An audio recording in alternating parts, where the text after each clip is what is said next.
kami yang ada di dalam kerajaan sorga, di dalam nama Tuhan Yesus Kristus. Kami bersyukur dan berterima kasih Tuhan, kalau kesempatan pagi ini kembali kami boleh datang kepadamu. Tuhan, sebentar kami akan membaca merenungkan firman-Mu. Kiranya tanamkan apa yang baik itu di dalam hati kami, buat kami mengerti kehendak-Mu melalui firman-Mu. Terima kasih Bapa, kami percaya Engkau Allah yang sudah mendengar dan menjawab setiap seruan doa kami. Karena doa ini kami imani dan kami peralaskan hanya di dalam nama Tuhan Yesus Kristus yang menjadi Tuhan dan Juru Selamat kami. Kami sudah berdoa dan mengucap syukur. Haleluya. Amin. Salam. Selamat pagi. Salam sejahtera di dalam nama Tuhan Yesus Kristus. Saudara, saat pagi ini saya menyampaikan kebenaran firman Tuhan dengan tema Allah memagari orang-orang yang percaya. Ayat pembacaan firman Tuhan saya ambil di dalam Ayub pasal yang 1, ayat yang ke-9 sampai ayat yang ke-12. Demikian firman Tuhan. Lalu jawab iblis kepada Tuhan, apakah dengan tidak mendapat apa-apa Ayub takut akan Allah? Bukankah engkau yang membuat pagar sekeliling dia dan rumahnya, serta segala yang dimilikinya? Apa yang dikerjakannya telah kau berkati, dan apa yang dimilikinya makin bertambah di negeri itu. Tetapi ulurkanlah tanganmu dan jamahlah segala yang dipunyainya. Ia pasti mengutuki engkau di hadapanmu. Maka firman Tuhan kepada iblis, nah, segala yang dipunyainya ada dalam kuasamu. Hanya janganlah engkau mengulurkan tanganmu terhadap dirinya. Kemudian pergilah iblis dari hadapan Tuhan. Saudara yang terkasih di dalam nama Tuhan Yesus Kristus, kita harus menyadari bahwa Tuhan memagari setiap kita, orang-orang yang percaya dan berharap senantiasa kepada Tuhan. Karena Tuhan tahu bahwa iblis sudah mengincar dan hendak masuk untuk merusak dan menginjak-injak kehidupan setiap orang. Dan sewaktu Adam dan Hawa di Taman Eden, Tuhan Allah memerintahkan pada manusia supaya mereka jangan memakan buah pengetahuan yang baik dan yang jahat.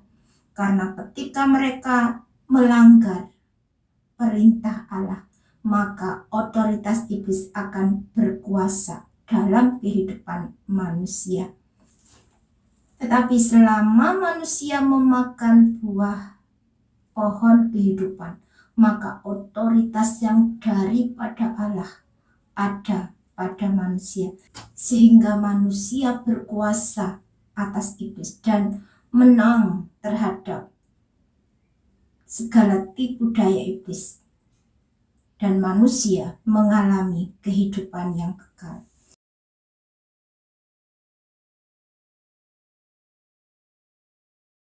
Tetapi setelah manusia melanggar perintah Allah dan jatuh ke dalam dosa, Allah tetap memagari manusia, yaitu manusia yang taat akan Allah, yang mau dengar-dengaran akan Allah dan melakukan kehendak Allah dalam kehidupannya. Ada banyak contoh di dalam Alkitab, orang-orang yang mau taat dan setia kepada Tuhan, dan Allah adalah pagar dalam sekeliling kehidupan dan penghidupan mereka. Di antaranya adalah Abraham, Ishak, Yakub, Daud, dan lain sebagainya. Dan di dalam kisah Ayub ini, Allah memagari Ayub, membentengi, melindungi Ayub dalam setiap langkah kehidupan dan penghidupannya. Bahkan iblis pun mengakui bahwa Tuhan menjadi pagar sekeliling Ayub dan rumahnya dan segala yang dimiliki Ayub, sehingga apa yang dimiliki Ayub semakin bertambah-tambah. Demikian juga di dalam kehidupan kita, saudara. Kita yang mau percaya kepada Tuhan Yesus Kristus, kita yang dengar-dengaran akan firman Allah, maka Allah adalah pagar yang memagari kita, sehingga iblis tidak berani untuk menyentuh kita tanpa seizin daripada Allah. Iblis tidak berani mengganggu kehidupan kita, karena Allah adalah pagar sekeliling kehidupan kita. Lalu mengapa Allah mengizinkan iblis mengganggu kehidupan Ayub? Ibrani 12 ayat yang ke-5 sampai ayat yang ke-8. Dan sudah lupakah kamu akan nasihat yang berbicara kepada kamu seperti kepada anak-anak? Hai anakku, janganlah anggap enteng didikan Tuhan. Dan janganlah putus asa apabila engkau diperingatkannya. Karena Tuhan menghajar orang yang dikasihinya, dan ia menyesah orang yang diakuinya sebagai anak.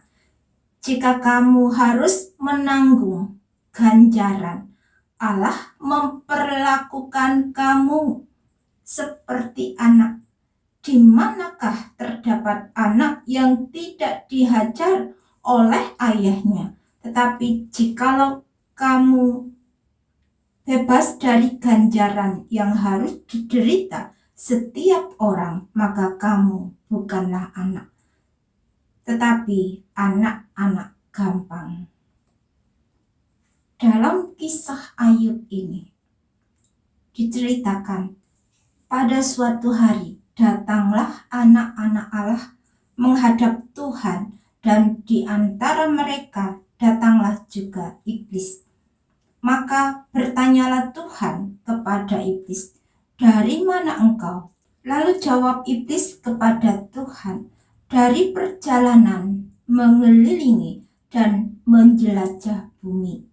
Lalu bertanyalah Tuhan kepada iblis, "Apakah engkau memperhatikan hambaku Ayub? Sebab tiada seorang pun di bumi seperti dia, yang demikian saleh dan jujur, yang takut akan Allah dan menjauhi kejahatan."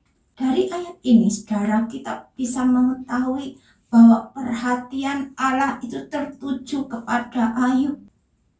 Allah tahu kekuatan Ayub sampai di mana. Itulah sebabnya Allah berfirman kepada iblis, "Nah, segala yang dipunyainya ada dalam kuasamu, hanya janganlah engkau mengulurkan tanganmu terhadap dirinya." Jadi segala kuasa itu adalah kepunyaan Tuhan. Di dalam kisah Ayub, iblis memporak-porandakan hidup Ayub dengan tidak tanggung-tanggung. Ke-10 anaknya dibinasakan oleh iblis. Semua harta benda Ayub habis dalam sekejap mata. Dan Ayub sendiri ditimpa oleh penyakit parah yang busuk dari telapak kaki sampai ke batu kepalanya. Lalu Ayub mengambil sekeping beling untuk menggaruk-garuk badannya sambil duduk di tengah-tengah abu. Tidak ada seorang pun yang menghiburkan Ayub dalam kesusahan dan penderitaan yang dialaminya. Istrinya berkata kepada Ayub, "Masih bertekunkah engkau dalam kesalehanmu? Kutukilah Allahmu dan matilah." Tapi jawab Ayub, "Engkau berbicara seperti perempuan gila. Apakah kita mau menerima yang baik dari Allah, tetapi tidak mau menerima yang buruk?" Dalam kesemuanya itu, Ayub tidak berbuat dosa dengan bibirnya. Demikian juga dengan ketiga sahabat Ayub. ketika mereka mendengar tentang penderitaan yang menimpa Ayub, mereka bertiga bersepakat untuk datang kepada Ayub, mengucapkan bela sungkawa dan menghibur Ayub. Tetapi kenyataannya, saudara, ketika sahabat Ayub yang seharusnya mereka menguatkan Ayub, menghibur Ayub di dalam penderitaan yang dialami oleh Ayub, tapi justru mereka menghakimi Ayub dengan perkataan-perkataan penghakiman mereka. Kita tahu firman Tuhan bahwa penghakiman itu adalah haknya Allah, karena setiap kita manusia melakukan kesalahan-kesalahan yang sama. Sehingga ketika saudara kita mengalami kesusahan atau mengalami pencobaan, bagaimanapun buruknya, kita manusia seharusnya menghibur dan menguatkan di dalam penderitaan yang dialaminya. Demikian juga dengan ketiga sahabat Ayub ini. Mereka bertiga menghakimi Ayub dengan kata-kata mereka. Sekalipun demikian, saudara, Ayub tetap menjaga mulut bibirnya untuk tidak berkata yang salah tentang Allah. Dan hal inilah yang Allah perhitungkan di dalam kehidupan Ayub. Tetapi murka Allah menyala-nyala kepada ketiga sahabat Ayub, karena mereka berkata yang tidak benar tentang Allah. Lalu Allah memulihkan keadaan Ayub dan memberikan 2 kali lipat dari segala apa yang dipunyai oleh Ayub dahulu. Jadi terbukti, saudara, bahwa apabila Allah mengizinkan masalah pencobaan terjadi di dalam kehidupan kita, itu semua sudah sesuai dengan takaran iman kita. Karena Tuhan tahu bahwa setiap kita mempunyai kekuatan iman yang berbeda-beda satu dengan yang lainnya. Dan Tuhan tidak pernah mengizinkan masalah dan pencobaan itu terjadi melampaui kekuatan kita. Dan semuanya itu bertujuan untuk supaya iman kita bertumbuh di dalam Tuhan. Dan apabila Tuhan mengizinkan kesukaran, pencobaan datang atau hal-hal yang merugikan kita datang menerpa kehidupan kita, tujuannya adalah untuk mengajar dan mendidik kita supaya kita berjalan dalam jalan-jalannya Allah. Karena Tuhan menghajar orang yang dikasihinya dan Ia menyesah orang yang diakuinya sebagai anak. Di manakah terdapat anak yang tidak dihajar oleh ayahnya? Semuanya itu bukan untuk supaya kita sengsara. Semuanya itu adalah semata-mata untuk kebaikan kita. Allah mau melatih kita supaya kita menjadi kuat menghadapi tantangan, masalah, persoalan. Sama halnya seperti dengan burung Raja Wali yang naik terbang tinggi, melewati kesukaran dan badai yang menerpa di dalam kehidupan kita.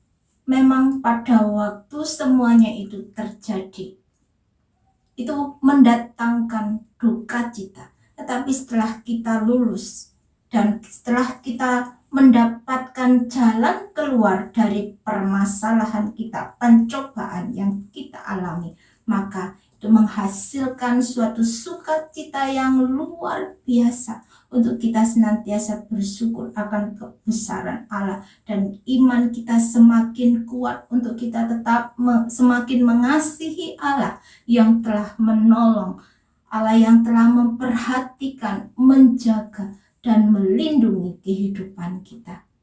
Dan kita lebih mengenal Dia lagi, bahwa Dia adalah Allah yang hidup. Dia adalah Allah yang berkuasa, Allah yang tidak pernah meninggalkan umatnya sendirian. Sungguh hatinya melekat kepadaku, maka aku akan meluputkannya. Aku akan membentenginya, sebab ia mengenal namaku. Bila ia berseru kepadaku, aku akan menjawab. Aku akan menyertai dia dalam kesesakan. Aku akan meluputkannya dan memuliakannya. Dengan panjang umur akan kukenyangkan dia dan akan kuperlihatkan kepadanya keselamatan daripadaku. Walau 1000 orang rebah di sisimu dan 10.000 di sebelah kananmu, tetapi itu tidak akan menimpamu. Engkau hanya menontonnya dengan matamu sendiri dan melihat pembalasan terhadap orang-orang fasik, sebab Tuhan ialah tempat perlindunganmu, yang maha tinggi telah kau buat tempat perteduhanmu. Allah mengenal orang-orang yang mengasihi Dia, yang membuka hatinya untuk Allah, untuk diperbarui dan dipenuhi dengan Roh Kudus. Orang-orang yang mengandalkan Tuhan di dalam kehidupannya.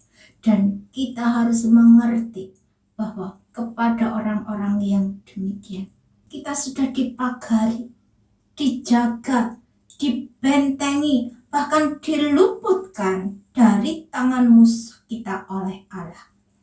Ada penjagaan secara khusus yang daripada Allah. Dan penjaga kita tidak pernah tertidur atau terlelap.